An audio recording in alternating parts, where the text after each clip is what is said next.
समय जा रहा है, समय का घोड़ा दौड़ा जा रहा है, भागा जा रहा है।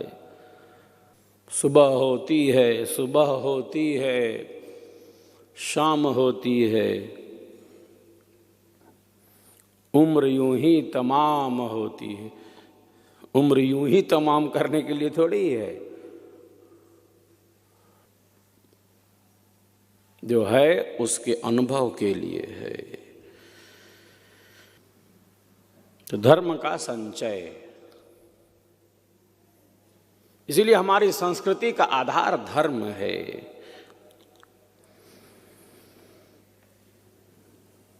धर्म हमारी भारतीय संस्कृति का आधार है।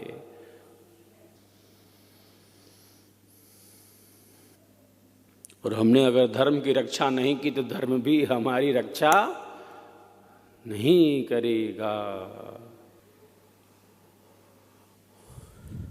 तो धर्म का पालन, तो धर्म ही हमारी भारतीय संस्कृति का आधार है।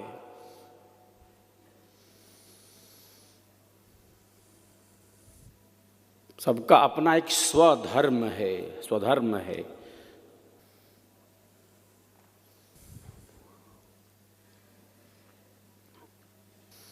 अग्नि का धर्म है, अग्नि का धर्म है उष्णता, अग्नि में ताप है।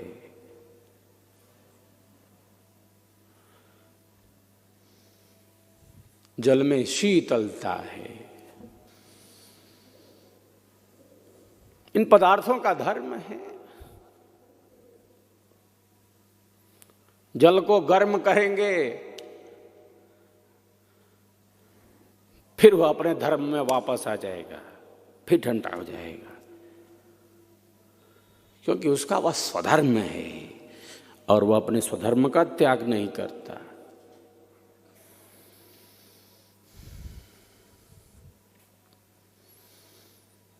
अग्नि को अग्नि की ज्वाला ऊपर जाती है, ताप है उसमें, वो सदैव ऊपर की ओर जाती है। अग्नि, जल से उसको शांत कर सकते हैं, बुझा सकते हैं,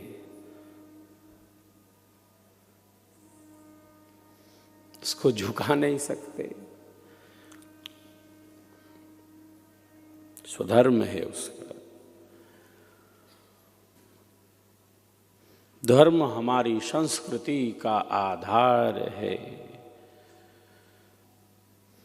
तो धर्म है मानवता के जीवन को कैसे जीना धर्म सिखाता है, और दंड भी देता है, अनुशासन भी सिखाता है। धर्म दंड भी है, धर्म अनुशासन भी है, धर्म नियम भी है, धर्म मर्यादा भी है, धर्म विधि भी है, धर्म न्याय भी है। धर्म वह है जो हमें जीवन के प्रति सचेष्ट रखता है, सचेत रखता है, हमें उजाले में रखता है। कब क्या करना क्या नहीं करना इसके प्रति सचेष्ट रखता है, उसी को धर्म कहते हैं। जो सदैव हमें जागरूक रखे अपने कर्तव्यों के प्रति,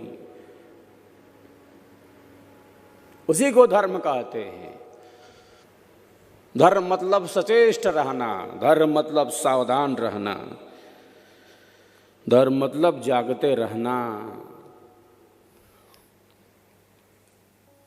क्या कर्तव्य है और क्या कर्तव्य नहीं है, क्या विधि है क्या निषेध है, इस बारे में अपने विचार चिंतन और अपनी क्रिया को स्पष्ट रखना, यही धर्म है।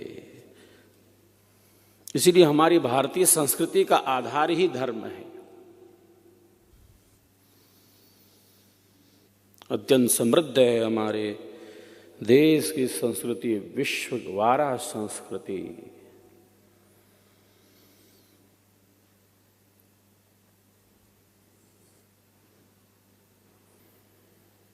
क्योंकि ऋषि चिंतन से परिपूरित है।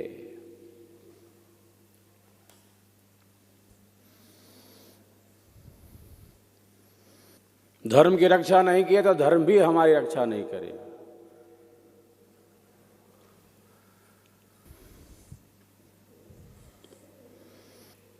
इसीलिए अध्यात्म में सेवा धर्म प्रधान धर्म कहा गया।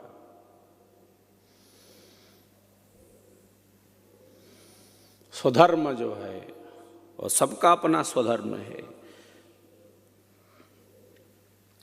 प्रत्येक श्रेष्ठ शुभ कल्याणकारी कार्य संपादित करने वालों का स्वधर्म है।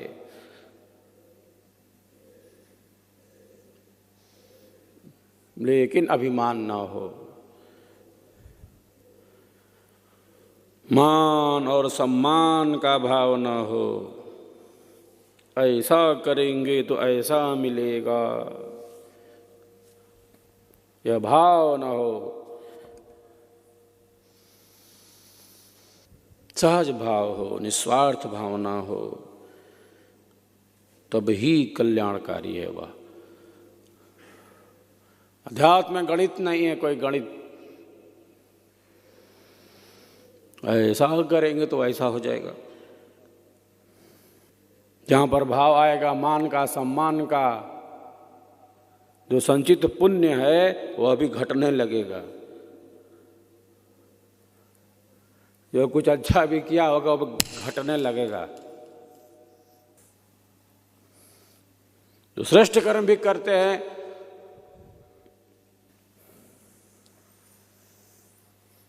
जो श्रेष्ठ शुभ कर्मों का एक श्रेष्ठ फल प्राप्त होता है, और फिर एक जो चाहना विकसित होने लगती है मान और सम्मान की, तो ये सारे ऐसे संचित श्रेष्ठ कर्मों का फल भी नष्ट होने लगता है मान सम्मान की इच्छा से। सहज भाव होना चाहिए, सेवा भाव होना चाहिए, निस्वार्थ भाव होना चाहिए। निस्वार्थ भाव नहीं है तो जो सेवा है वह कर्म बन जाता है, जो बंधन का कारण होता है। कर्म से बंधन होता है।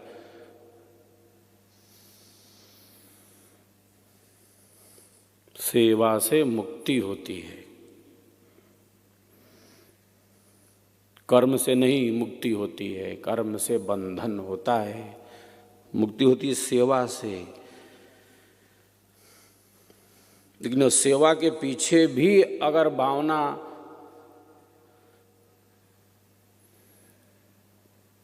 विशुद्ध नहीं है,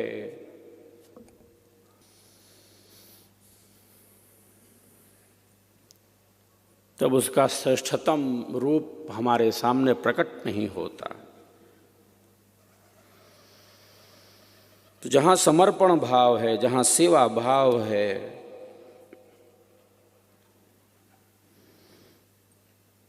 वहाँ ग्रहण करने की कामना नहीं है। वहाँ तो अर्पण की कामना है, वहाँ तो दायित्व बोध है, वहाँ कर्तव्य बोध है मात्र। वहाँ केवल समर्पण है। कुछ परिस्थितियों में ग्रहण करना भी है तो अल्प मात्रा में। ग्रहण कम कर रहा है, समाज राष्ट्र विश्व के लिए उपयोगी ज्यादा है। ग्रहण कम से कम और सप्लाई ज्यादा से ज्यादा, डिमांड कम सप्लाई ज्यादा, लेना कम देना ज्यादा। इसी को हमारे ऋषियों ने कहा अपरिग्रह। परिग्रह माने खूब इकट्ठा करना, खूब इकट्ठा करके सजा के रखना, खूब इकट्ठा करके भर के रख लेना, और दूसरे को बिल्कुल देना बात तालाबंद चाबी जेब में रखना। अनावश्यक वस्तुओं को इकट्ठा करने से बचना। अनावश्यक जितना उपयोगी उतना रखना। जो वस्तु उत्पन्न होती है वो सब अपने कारण में जाती है। जो वस्तु उत्पन्न होती है वो अपने कारण में चली जाती है समय से। तो धर्म क्या कहता है, अध्यात्म क्या कहता है? इसीलिए त्याग भाव प्रथम है, सेवा भाव प्रथम है। बिना त्याग भाव के, सेवा भाव के कहीं कोई अध्यात्म नहीं है। जहाँ मैं और मेरा भाव है वहाँ कोई आध्यात्मिक जीवन है ही नहीं। अपनी आवश्यकताओं को देखते हुए अपनी शक्ति का उपयोग श्रेष्ठ कार्यों में करना, कल्याणकारी कार्यों में करना, लोक हित में करना, समाज हित में करना, यही आध्यात्मिक जीवन है। दुखियों के दर्द को समझना, सबकी पीड़ा का अनुभव करना,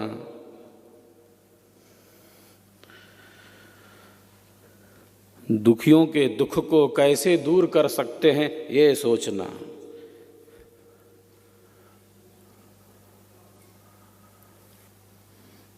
तो यही धर्म है जो हमें समाज से जोड़ता है, जो हमें अपने कर्तव्य से जागरूक रखता है। वृक्ष कबहु नहीं फल बखे, नदी न संचय नीर, परमारथ के कारणे साधुन धरा शरीर। नदियां प्रवाहित हैं, चल रही हैं, और जो प्रवाह है वो तो बह रहा है। और तालाब बन जाएगी नदी तो क्या हो जाएगा, सड़ जाएगा वो।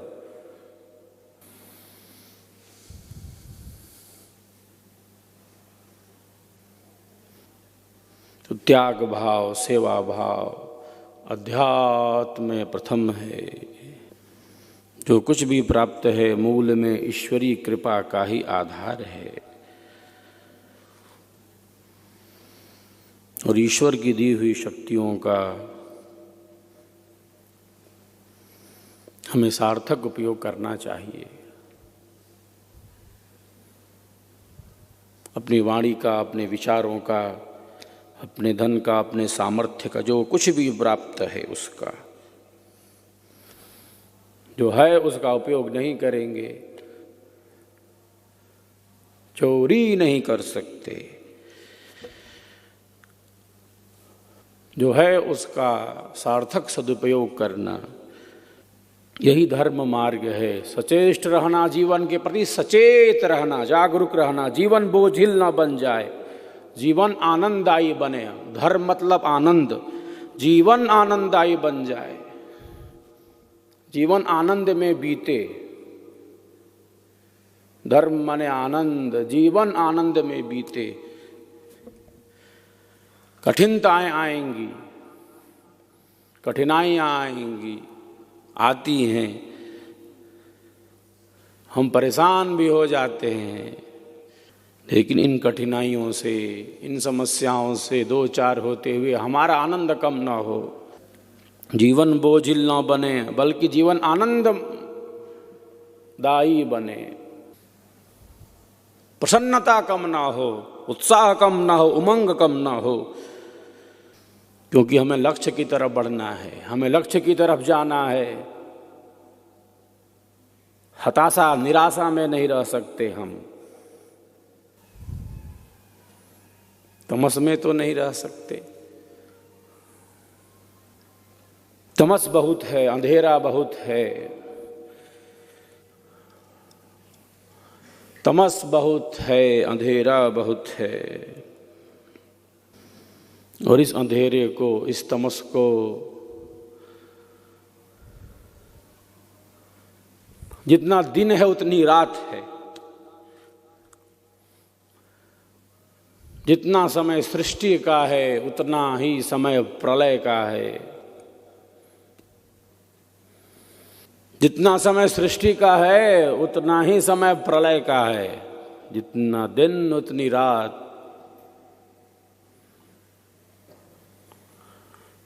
क्रम चल रहा है, परिवर्तन चल रहा है। क्योंकि कोई वस्तु स्थिर नहीं रही है, सब कुछ बदल रहा है। प्रलय में, घोर अंधेरे में, जब सूर्य देव न हो, न चंद्र न पृथ्वी, प्रलय में, घोर अंधेरे में, और कोई सामान्य अंधेरा नहीं प्रलय का,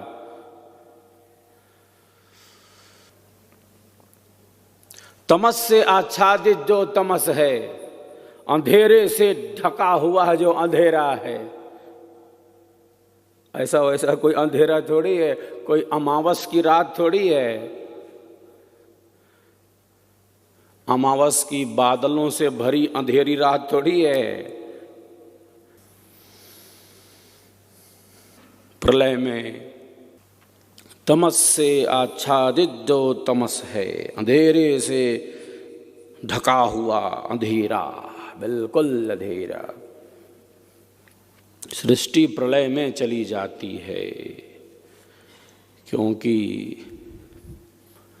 जो उत्पन्न हुआ है वह अपने कारण में चला जाता है। शरीर नष्ट हुआ, हो जाता है शरीर, क्यों? क्योंकि उत्पन्न हुआ है। जो कुछ भी उत्पन्न होता है वह सब नष्ट हो जाता है। जायते अस्ति विपरिणमते वर्धते अपक्षीयते विनश्यति। जो 6 प्रकार की गतियां हैं जो शरीर और संसार के साथ हो रही हैं। जायते, वस्तु उत्पन्न होती है, शरीर उत्पन्न होता है, इसकी सत्ता होती है, परिवर्तित होता है, यह बढ़ता है, क्षय होने लगता है। विनश्यति, जो वस्तु उत्पन्न होती है वह अपने कारण में चली जाती है। जब उसका बढ़ना परिपूर्ण हो जाता है, जब बढ़ बढ़ के पूरा बढ़ जाता है, तब घटना शुरू हो जाता है। अपक्षीयते, उसका क्षय होने लगता है। शरीर के साथ यही है और संसार के साथ यही है। जब बढ़ना बढ़ बढ़ के पूरा हो गया तो घट घट के घटना शुरू हो जाएगा। जायते अस्ति विपरिणमते वर्धते अपक्षीयते विनश्यति। 6 प्रकार की गतियां हैं। बढ़ बढ़ के वर्धते, और जितना बढ़ बढ़ के बढ़ गया अब क्षय होके घट चुका, और जब घटना परिपूर्ण हो गया अब घट नहीं सकता। जितना घटना था वो घट चुका, तब विनश्यति, नष्ट हो गया, अब और नहीं घट सकता वो, तब नष्ट हो गया। क्यों नष्ट हो गया? क्योंकि वह उत्पन्न हुआ था, और जो कुछ भी उत्पन्न होता है, सृष्टि भी उत्पन्न होती है, ये संसार उत्पन्न होता है, प्रलय में चला गया। तो प्रलय में कितना अंधेरा है? कोई अमावस की रात है क्या? तमस से आच्छादित तमस है। उस तमस से आच्छादित तमस में भी, उस घनघोर अंधेरे में भी जो परम प्रकाश स्वरूप है, जो था, जो है और जो रहेगा, जो था, जो है और जो रहेगा, वह परमात्मा, वह ईश्वर, वह नियामक अपने अस्तित्व से सदैव विद्यमान रहता है। घनघोर अंधेरे में जब सृष्टि प्रलय में चली जाती